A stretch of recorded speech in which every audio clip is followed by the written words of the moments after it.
Olá, sétimo ano. Vamos hoje para a nossa revisão, como foi então discutido e prometido. Nós vamos agora para a nossa revisão. E estamos na segunda etapa, né? E dentro dessa segunda etapa, nós vamos estudar, estivemos estudando contos, causos lá atrás, lembra? Mas só que a gente fez atividades, a gente fez trabalho. E o que vai cair de fato na nossa segunda etapa é notícia. Que na notícia a gente sempre faz a pergunta, não é? Ao gênero textual. Ele é o gênero a ser estudado, né, de ampla circulação, todos os dias, do cotidiano. E aí existem diversas mídias, nos jornais, nas imprensas, na televisão, radiofônica. Notícias são fatos de destaque, sejam elas de caráter nacional, regional ou local. Então são notícias, fatos que estão acontecendo. Todos os dias a gente está vendo mais e mais notícias chegando. Tem notícia da saúde de Cabrobó, vocês têm notícia da saúde de Pernambuco, vocês têm notícia da saúde do Brasil. Então isso são notícias do cotidiano. E aí da notícia a gente teve o debate, que a gente fez aquele debate regrado, não é? Falamos até naquele texto do prédio, o texto do elevador, da queda do elevador. E aí, para ser mais sucinto, na notícia a gente tem aquela pirâmide invertida. Vocês se lembram aí na página 9?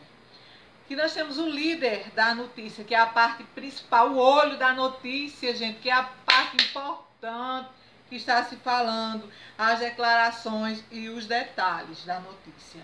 Dentro da notícia, a gente vê que é um texto de relato da esfera jornalística, cuja função é de informar, é relativamente curto, ou seja, é estruturado em poucos parágrafos e pode apresentar sequências descritivas em meio a fatos noticiados, né? Deve apresentar clareza no que vai ser dito, na sua escrita e na possibilidade de diferentes interpretações. É muito séria a questão da notícia, porque às vezes elas são interpretadas de formas totalmente diferentes. E aí a estrutura do jornalismo, lá em cima, deem uma olhadinha, é chamado de pirâmide invertida e consiste em uma técnica pela qual as informações elas são dispensáveis e ficam no final.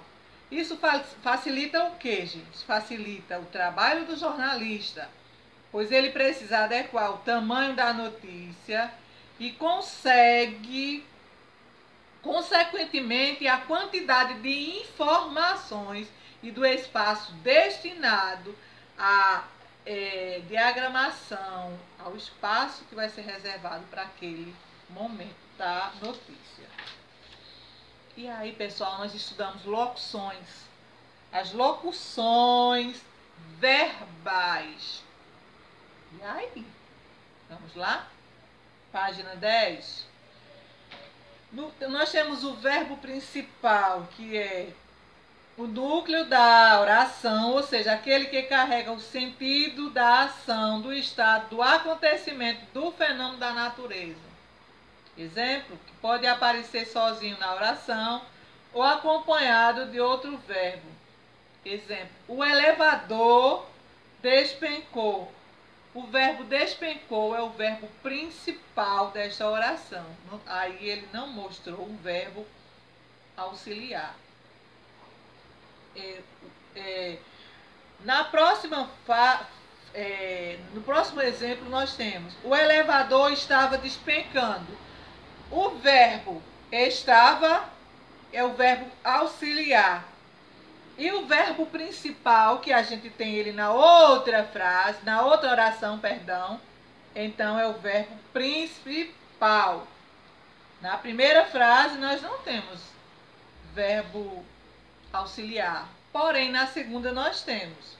As locuções verbais podem ser formadas por verbo auxiliar, mais um verbo no gerúndio.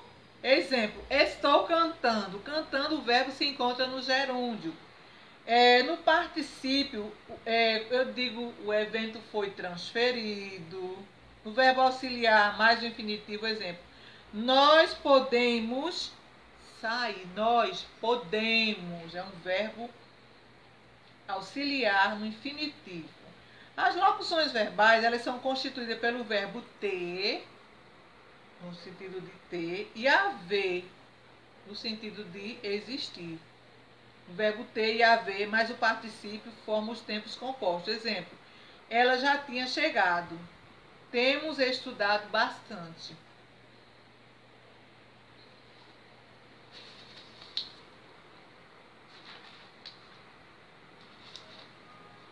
Teve atividade, nós tivemos aí uma notícia e falando sobre o objetivo da notícia, né? Qual o objetivo desse texto, era falando de uma notícia que falava sobre a Bahia, sobre as viagens, pontos turísticos que temos do país, que temos em Salvador.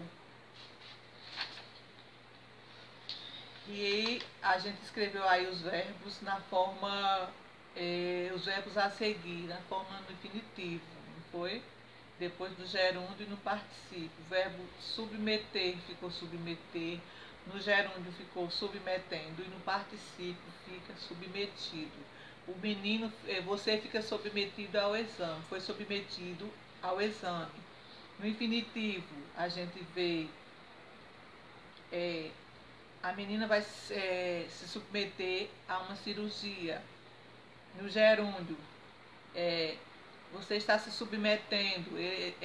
Geralmente, a gente modifica, né, a forma da leitura. E nós partimos, então, agora para a notícia 2, que falava justamente sobre a questão da cidade, né, da limpeza das cidades.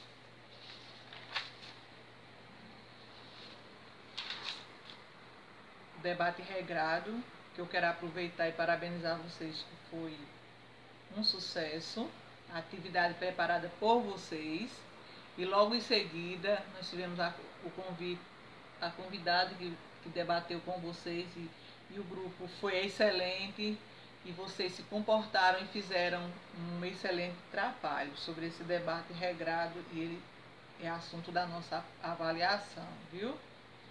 Tivemos a produção da notícia, alguém até perguntou, a gente vai produzir notícia na prova, Tia?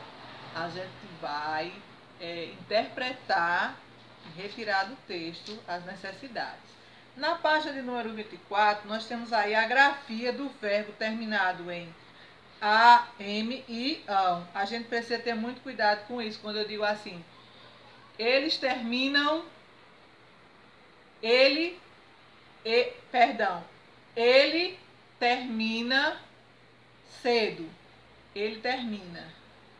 Quando eu vou dizer no ão, eles terminarão. Termina no pretérito perfeito. Eu vou usar no pretérito. Terminam, eu vou usar, perdão, deixa eu explicar de novo. Terminam, eu vou usar ela no pretérito. Terminarão, eu vou usar no futuro. Não é isso? Terminam, presente. Terminaram, passado, perdão. E terminarão, futuro. Eles terminam. Eles terminarão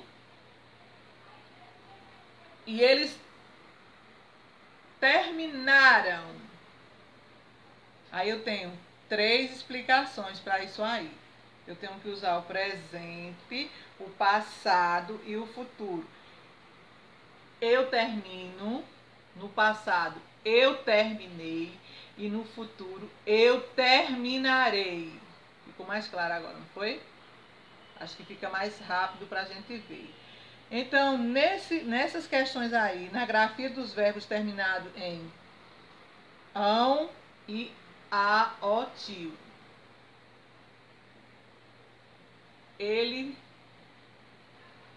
terminam. No passado, eles terminaram. E no futuro, eles terminarão. Entendido?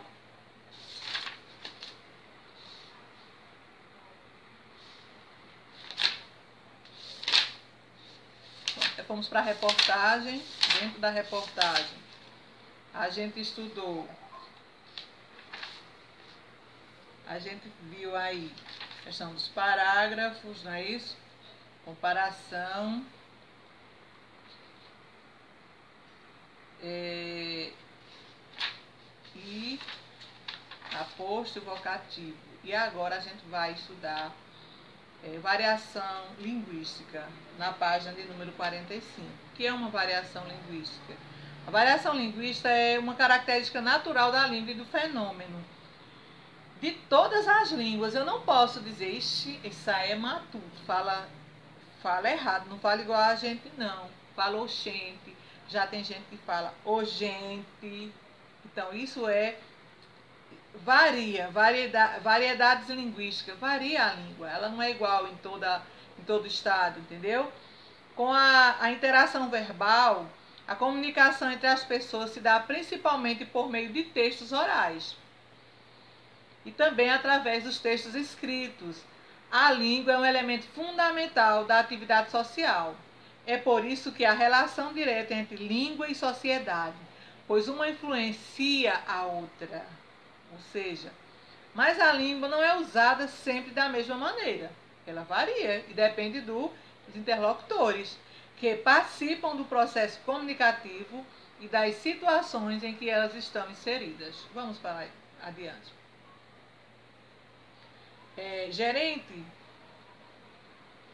Gerencia do banco.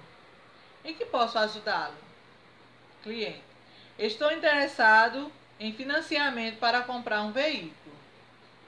Gostaria de saber quais as modalidades de crédito que o banco oferece. Olha o que é que o gerente vai responder. Nós dispomos de várias modalidades. O senhor é o nosso cliente? Com quem estou falando, por favor? O cliente. Eu sou o Júlio César Fontouro. Também sou funcionário do banco. Gerente, olha o gerente aí. Julinho, é você, cara? Aqui é a Helena. Você está em Brasília? Pensei que você ainda estivesse na agência de Uberlândia. Passa aqui para a gente conversar com calma e vamos ver ver seu financiamento, ver só a diferença. Tá lá o gerente do banco, a gerente conversando, pensando que estava conversando com um cliente. No entanto, ela estava conversando com um funcionário do banco também. Ela leva na maior. Ou seja, eu vou falar com alguém assim que eu desconfio, suspeito que é alguém bacana, eu vou falar bem bonito. Mas aí eu descubro que é alguém do meu meio. Eu faço, oxe, menino, a gente fala